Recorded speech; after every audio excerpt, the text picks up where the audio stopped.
শীতের এক সন্ধ্যা, চারিদিকে কুয়াশার চাদরে ঢেকে আছে। চারিদিকে খেজুরের গাছ আর সর্ষে ক্ষেতে ভরা। রতন মানিক সহ কয়েকজন মিলে রাস্তার পাশে পিঠার দোকানে বসে আড্ডা দিচ্ছিল।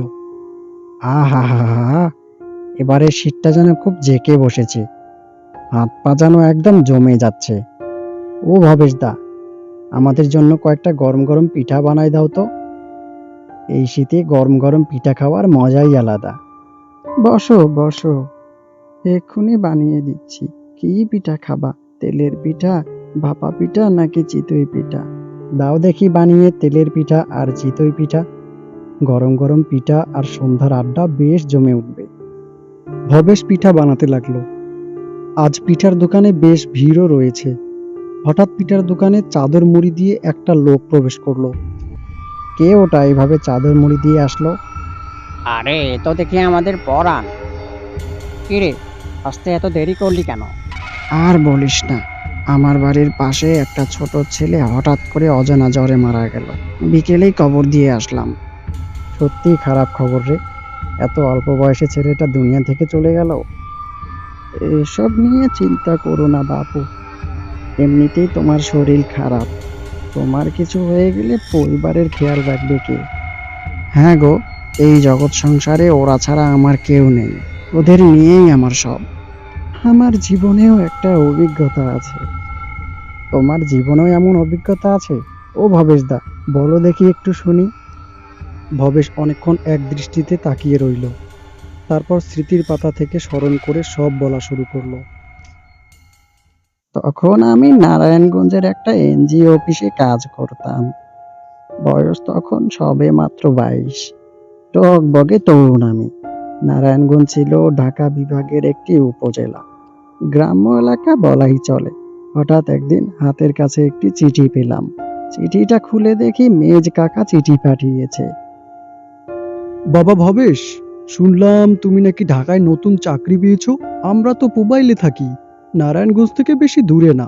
নতুন বাড়িতে তো তুমি কখনো আসোনি, এবার তো কাছেই চলে এসেছো। এইবার না হয় আমাদের বাড়িতে একটু বেরিয়ে যাও। বাড়িতে আসলে আমরা অনেক খুশি হব। চিঠির শেষে ঠিকানা দেওয়া রইল। ইতি, তোমার মেজ কাকা। চিঠিটা পড়ে বেশ ভালোই লাগলো। নিশ্চিত বাবার কাছ থেকে সব শুনে ঠিকানা নিয়ে চিঠিটা লিখেছে।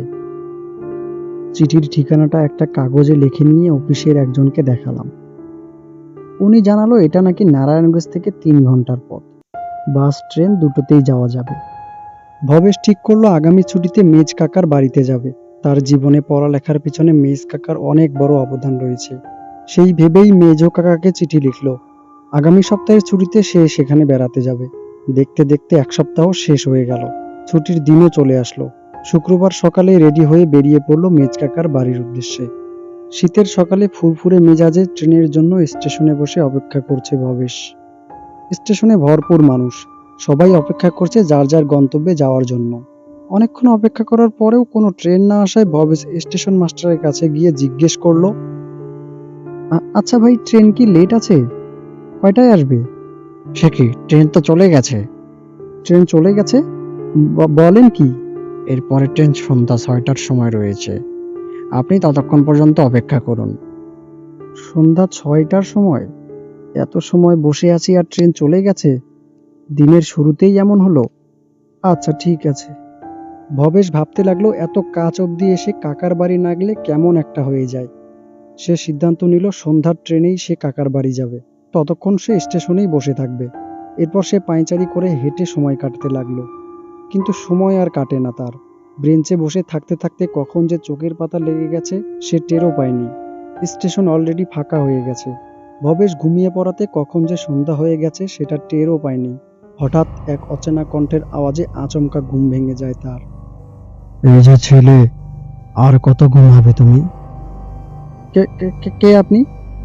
আমার পাশে কি করছেন? ট্রেন তো এসে পড়েছে। যাবেন না আপনি ট্রেনে? এটাই কিন্তু মোবাইল যাওয়ার লাস্ট ট্রেন।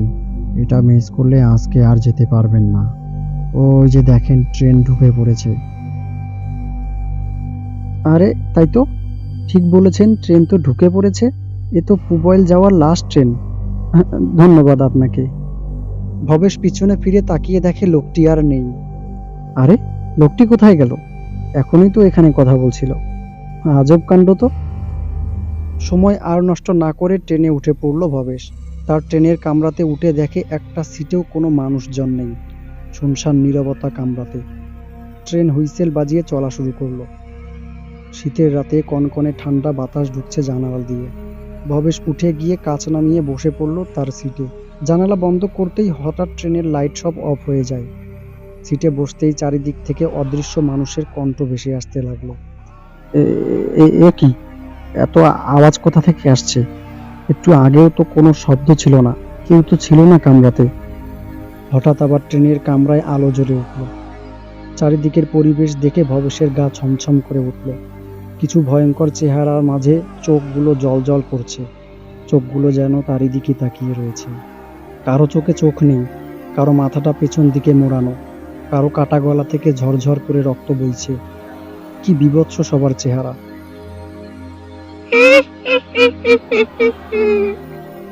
কি আমাদের সাথে যাবে না?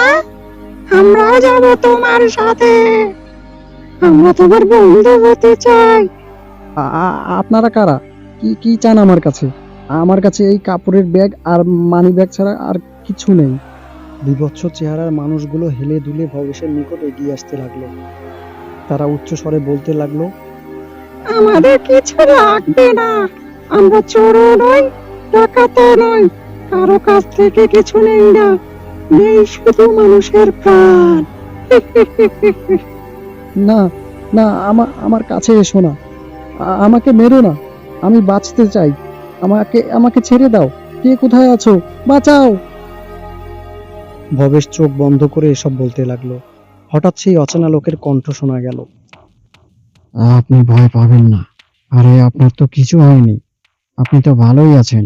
আপনি না পুপাইল স্টেশনে নামবেন, সামনেই তো স্টেশন, আমিও নামবো এখানে। ভবেশ চোখ খুলে দেখে সত্যি সে বেঁচে আছে, আর ট্রেনেই বসে আছে। সে দেখে তার সামনে সেই লোকটি দাঁড়িয়ে আছে।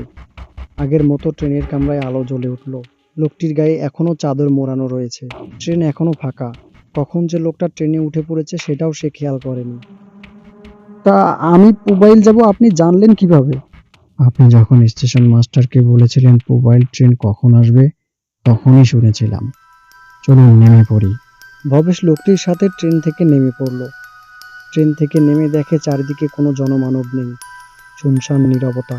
কুয়াশায় চারিদিকে ঢেকে আছে। সামনে কিছুই দেখা যাচ্ছে না। আপনার কাকার নাম কি তাপস বাবু? চলুন, আমি আপনাকে পথ দেখিয়ে নিয়ে যাচ্ছি। আমার বাড়িও ওইদিকে। স্টেশন থেকে নেমে লোকটির পিছন পিছন চলতে শুরু করলো ভবেশ। শীতের রাতে চারিদিক শুনশান নীরবতা। কিছু পথ এগোতেই হঠাৎ করে ঝিরঝির বৃষ্টি শুরু হলো। আজব ব্যাপার তো, এই সময় তো বৃষ্টি হয় না। বৃষ্টিতে ভিজলে তো আপনার অসুখ করবে। চলুন, আজ রাতটা আমার বাড়িতে থাকবেন। সব থেকে বড় কথা, আপনার কাকার বাড়িতে যেতে একটি পুল পের হতে হবে। রাত করে ওদিকে না যাওয়াই ভালো। ঠিকই বলেছেন, এমনিতেই আমি এলাকায় নতুন, পথঘাট তেমন একটা চিনি না, তারপরে আবার বৃষ্টি। বৃষ্টি তো থামছেই না। চলুন আপনার বাড়ির দিকেই হাঁটে। ভবেশ লোকটির সাথে বাড়ির দিকে রওনা দিল। একটু যেতে না যেতে পথের মধ্যেই অনেক ঝোড়ো হাওয়া বইতে লাগলো। বৃষ্টি আর ঝোড়ো হাওয়াতে শীতের তীব্রতাও বেড়ে চলেছে। কিছুদূর হাঁটতে না হাঁটতেই তার সামনে একটা কবরস্থান দেখতে পেল ভবেশ। চারিদিকে শিয়ালের ডাক আর ঝিঝি পোকার আওয়াজ। এ কি, আমরা এদিক কোথায় এলাম? চারিদিক তো শুধু কবরস্থান দেখতে পারছি, আশেপাশে তো কোনো ঘরবাড়ি নেই। আমাকে কোথায় নিয়ে যাচ্ছেন আপনি? আমি তো এখানেই থাকি, কবরস্থানের পিছনেই আমার বাড়ি। ভয় পাবেন না, আপনার বিপদ হবে না, আর আমার উপর ভরসা রাখুন, আমি আপনার কোনো ক্ষতি করব না। কবরস্থানের ভিতর দিয়ে তারা হাঁটতে শুরু করলো। ভবেশ এদিক ওদিক তাকিয়ে দেখে সব দিকে পুরাতন এবং নতুন কবর রয়েছে। কেমন যেন গা ছমছম করা পরিবেশ। ভবেশ এমন পরিস্থিতিতে এর আগে কখনো পড়েনি। ওই যে আমার ঘর, চলুন ভিতরে যাই। বাড়ির দরজা খুলতেই কেমন একটা ভ্যাপসা গন্ধ পেল ভবেশ। চারিদিকে অন্ধকার। একটা পুরনো খাট ছাড়া ঘরে তেমন কিছুই নেই। ঘরের এদিক ওদিক মাকড়সার জাল ঝুলছে। ঘরের ভিতর কেমন একটা ভুতুড়ে পরিবেশ। জানি সারাদিন আপনি না খাওয়ার কারণে খিদে লেগে গেছে অনেক, কিন্তু ঘরে কোনো খাবার নেই। আজকে রাতটা একটু কষ্ট করে কাটান, কাল সকালেই খাবারের ব্যবস্থা করে ফেলবো। পেটে খিদে নিয়ে খাটে শুয়ে পড়ল ভবেশ, আর মাটিতে পাটি বিছিয়ে শুয়ে পড়ল ওই লোকটি। সারাদিন ধকলের ফলে কিছু সময়ের মধ্যেই ঘুমিয়ে পড়ল ভবেশ। রাত তখন বেশ গভীর, পানির পিপাসায় ঘুমটা ভেঙে গেল ভবেশের। বৃষ্টি তখন থেমে গেছে প্রায়। ভবেশ নিচের দিকে তাকিয়ে দেখে লোকটি আর নেই, দরজাটাও খোলা। ঘরে কোথাও কোনো জল পেল না ভবেশ। ভবেশ মনে করলো লোকটি হয়তো বাইরে গেছে, তাই সে বাইরে বের হলো লোকটিকে খোঁজার জন্য। একটু খোঁজাখুঁজি করার পর সে দেখতে পেল লোকটি কিছু দূর সামনে একটি কবরের সামনে হাঁটু গেড়ে বসে আছে, আর নিজ মনে কি যেন বিড়বিড় করে বলছে। ভবেশ প্রথমে একটু ভয় পেয়েও বুকে সাহস নিয়ে কবরস্থানের কাছে গেল। কবরস্থানের সামনে যেতেই সে দেখতে পেল কবরের ভিতরে একটি কঙ্কাল শুয়ে আছে। আপনি আপনি এখানে কি করছেন? আর ওটা কে? অচেনা লোকটি সামনে ফিরে তাকাতেই এই প্রথম ভবেশ লোকটিকে দেখতে পেল। এ কোনো সাধারণ মানুষ নয়, শরীরের মধ্যে হাড় ছাড়া কোনো মাংস নেই। এ তো মানুষরূপী কঙ্কাল, চোখগুলো কেমন জ্বলজ্বল করছে।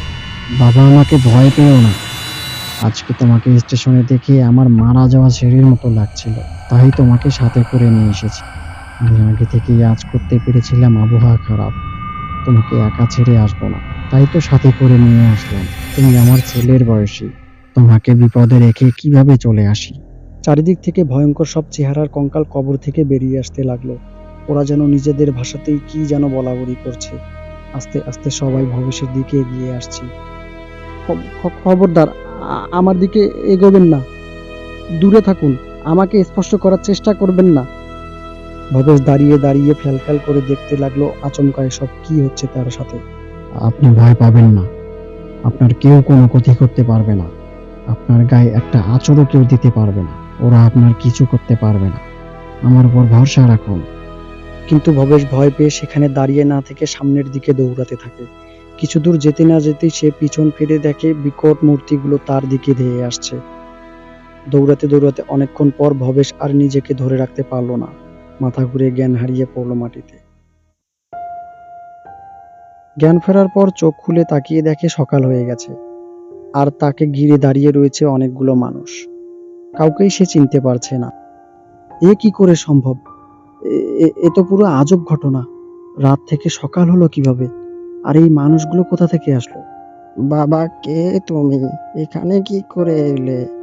আমি ভবেশ। আমি এখানে বেড়াতে এসেছিলাম মেজ কাকার বাড়িতে।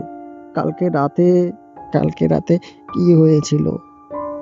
ভবেশ কালকে তার সাথে কি কি হয়েছে সবকিছু তাদের খুলে বলল। সব শুনে বয়স্ক ব্যক্তি ভবেশের হাত ধরে হাঁটতে শুরু করলো সেই কবরস্থানের দিকে। এ কি, আপনি আবার ওদিকে নিয়ে যাচ্ছেন কেন? ওদিকে কি আছে?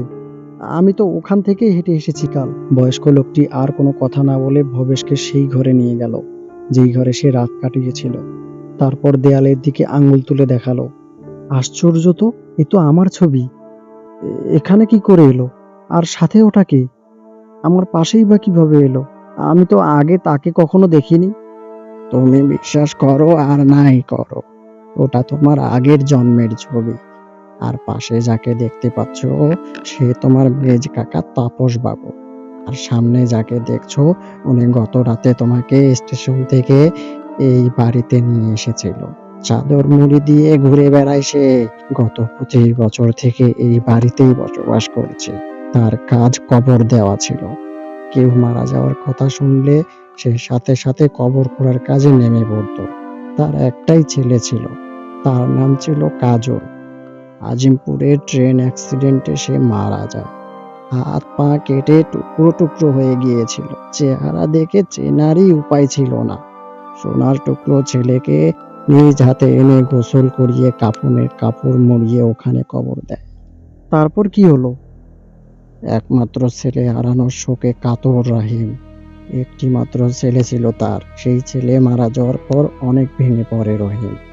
ছেলে হারানোর 6 মাসের মাথায় এই ঘরে রহিম মারা যায়।